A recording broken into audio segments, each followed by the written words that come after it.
जय हिंद दोस्तों। एक बार फिर से मैं अंसारी सर आपके अपने ही चैनल दिल्ली इंग्लिश क्लासेस के इस प्लेटफॉर्म पर हार्दिक स्वागत करता हूं। गाइस, आज मैं फिर एक बहुत ही प्यारी और अच्छी सी स्टोरी लाया हूं और ये इस स्टोरी में भी गाइस हम बहुत सारे नए वर्ड्स को सीखेंगे। इसमें आए हुए सभी टेंसेज आपको बताऊंगा, जो भी इसमें पॉजिटिव वर्ब यूज हुए हैं, जो भी फॉर्म्स ऑफ वर्ब यूज हुए, वो सभी डिटेल्स में हम आपको करने वाले हैं। बस गाइस, थोड़ा सा आप समय दीजिए और बहुत अच्छी स्टोरी सीख कर जाएंगे और बहुत सारे नए नए वर्ड्स भी आप सीख के जाएंगे। गाइस, जैसा कि आपको पता है कि मैं अपने हर वीडियो में जिस वर्ड की मीनिंग मुझे लगता है कि बच्चों को दिक्कत हो सकती है, उसके ऊपर उसकी हिंदी लिख देता हूँ ताकि स्टोरी को ट्रांसलेट करते हुए आपकी स्पीड बनी रहे। चलिए कहानी को शुरू करते हैं। आज की कहानी के टाइटल है गाइस मेरा, बहुत अच्छी कहानी है और आज की कहानी में भी बहुत कुछ हमें सीखने को मिलेगा। गाइस, आज की स्टोरी टाइटल है मेरा the Kings white elephant. The एक डेफिनेट आर्टिकल गाइज जिसे कोई मीनिंग नहीं होता। किंग के बगल एपिस्ट्रॉफ एस, किंग एक नाउन है, इसके ऊपर एपिस्ट्रॉफ एस का मतलब का के, यानी राजा का। वाइट मैंने उजला, एलिफेंट मैंने हाथी, यानी राजा का उजला हाथी। अभी राजा का उजला हाथी का क्या सेंस है, चलिए गाइज स्टोरी को देखते हैं। एक एक वर्ड को पढ़ेंगे और उसको ट्रांसलेट करेंगे, बिल्कुल आपको एक एक वर्ड क्लियर हो जाएगा। चलिए गाइज देखते हैं। There was a king, there was a king. Guys, there किसी सेंटेंस की शुरुआत में लगता है तो इसका कोई मीनिंग नहीं होता है, सिर्फ सेंटेंस को खड़ा करने के लिए हम इसको लाते हैं। तो देयर वॉज अ किंग यानी था एक राजा, यानी एक राजा था। हूँ का मतलब जो, हूँ का मतलब गाइज कौन भी होता है, कौन भी होता है, हूँ का मतलब जो। Who loved hunting as many kings would.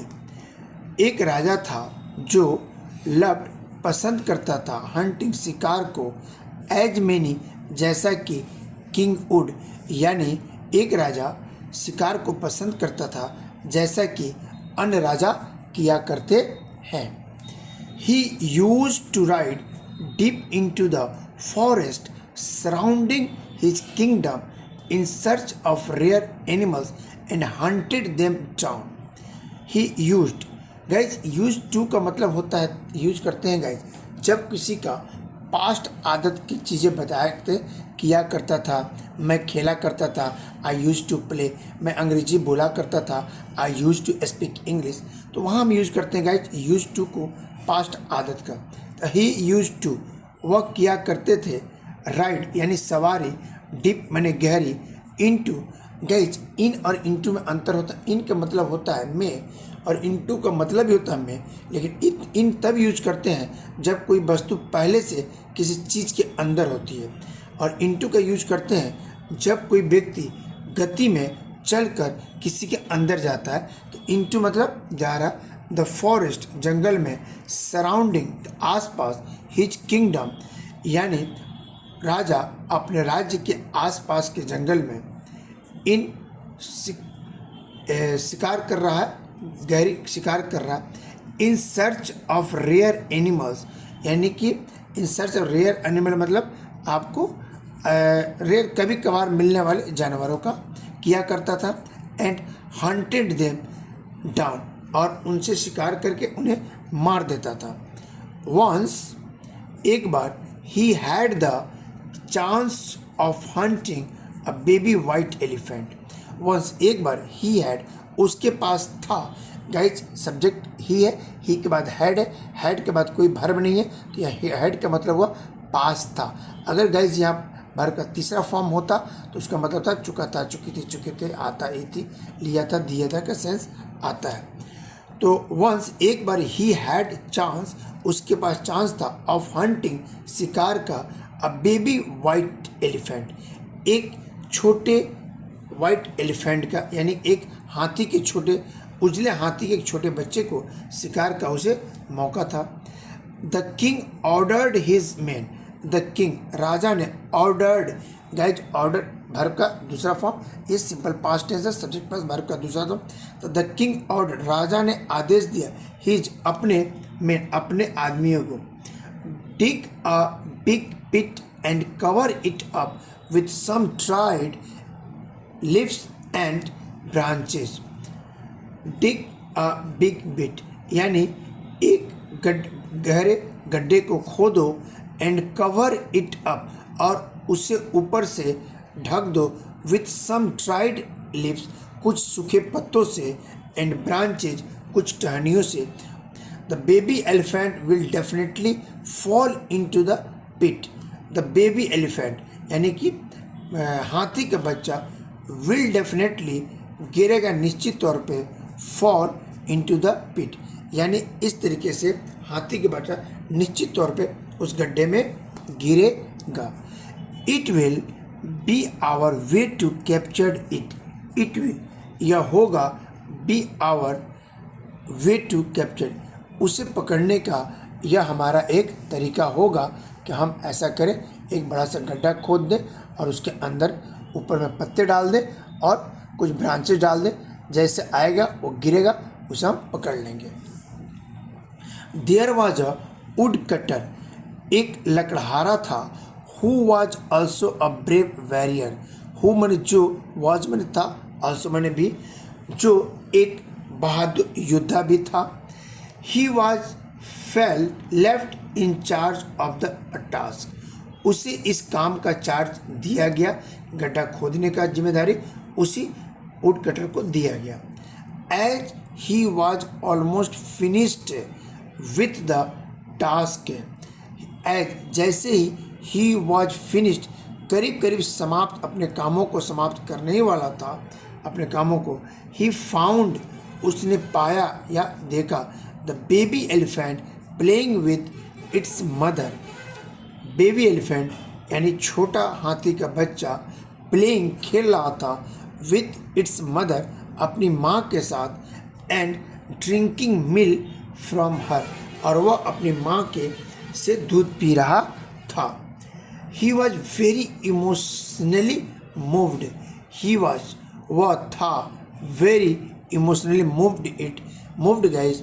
He was very emotionally moved, और वह बहुत भावुक, ये सीन देखकर कि एक वाइट हाथी का बच्चा अपनी माँ का दूध अभी पी रहा है, और ये देखकर वह बहुत भावुक हो गया. सो इसलिए he went to the king. He, वह, गो का second form guys went, go went gone होता है तो वेंट, और ये सिंपल पास्ट है, तो वह राजा के पास गया, टू द किंग, राजा के पास, एंड पीडट, और पीडट मैंने विनती की, मिलॉर्ड, महाराज, the baby elephant is so young, जो बेबी एलिफेंट है अभी बहुत छोटा है, बहुत बच्चा टाइप पे है, that it still need it's mother milk, that की इट स्टिल, इससे अभी भी नीड्स, ज़रूरत है, इट्स, इसको, मदर्स मिल्क, माँ के दूध का. गाइस देखिए मदर में स्टॉप पेस लग गया, तो माँ के दूध का इसे अभी ज़रूरत है. Please spare the baby, please spare, spare मैंने छोड़ देना, कृपया इस बेबी एलिफेंट को छोड़ दिया जाए, एंड लेट इट लिव, इसे जीने दिया जाए, विथ हिज मदर, इसे अपने माँ के साथ रहने दिया जाए, फॉर सम मोर ईयर. महाराज ये बच्चा बहुत छोटा है, हाथी का बच्चा, इसे इसके माँ के पास कुछ और वर्षों के लिए हमें छोड़ देना चाहिए, हमें छोड़ देना चाहिए. आगे क्या होता है गाइस देखते हैं. Now the king felt his error. Now, अब, द किंग, राजा को, फील का सेकेंड फॉर्म गाइस फेल्ट, महसूस हुआ, हिज एरर, अपनी गलती, एंड सेड, और कहा, let it be so. Let it be so guys एक फ्रेज है जिसका मतलब है यस ऐसा ही हो या ऐसा ही होगा. लेट, तो उसने कहा लेट इट बी सो, ऐसा ही हो, एंड ऑर्डर्ड हिज मैन, और राजा ने अपने आदमियों को आदेश दिया, वी शैल पैकअप, हमें बांध लेना चाहिए, पैकअप मतलब बांध, वी शैल पैकअप, हम बांधेंगे अपने सारे सामान को, and leave for our country, और हम अपने देश के लिए निकल पड़ेंगे, हम अपने राज्य की तरफ निकल पड़ेंगे, राज्य में चल पड़ेंगे. The elephant shall not be disturb, हाथी को कोई परेशान नहीं करेगा. The elephant shall not be disturb, हाथी परेशान नहीं होगा, अब उसे कोई परेशान नहीं करेगा. और हंटेड बाय एनी मैन, और किसी भी इंसान के द्वारा उसका शिकार नहीं किया जाएगा। इस गाइज इस कहानी में हमें क्या नैतिक शिक्षा मिलती है? Kind heart feels no fear. Kind heart दयालु हृदय फील्स महसूस करता है नो फियर। किसी प्रकार का जिसका दिल हृदय साफ होता है, नीयत अच्छी होती है, तो वह किसी भी तरह का डर अपने मन में नहीं रखता है। तो गाइज यह एक छोटी सी स्टोरी थी। आई होप एक एक वर्ड आपको समझ में आ गया होगा। गाइज अगर आप यूट्यूब पर देख रहे हैं तो वीडियो को लाइक कर दीजिए और चैनल को सब्सक्राइब कर दीजिए। अगर फेसबुक पर देख रहे हैं तो इस पेज को आप फॉलो कर दीजिए। मैं अंसारी सर अपने इस चैनल पे सारे कंटेंट लेकर आता हूँ, इंग्लिश से सभी रिलेटेड कंटेंट लेकर आता हूँ। आप घर बैठे रहिए और फ्री ऑफ कॉस्ट अंग्रेजी को सीखते रहिए। फिर मिलेंगे एक नया टॉपिक के साथ। तब तक आप अपना बहुत बहुत ख्याल रखिए और मुस्कुराते रहिए, अंग्रेजी सीखते रहिए। Thanks for watching.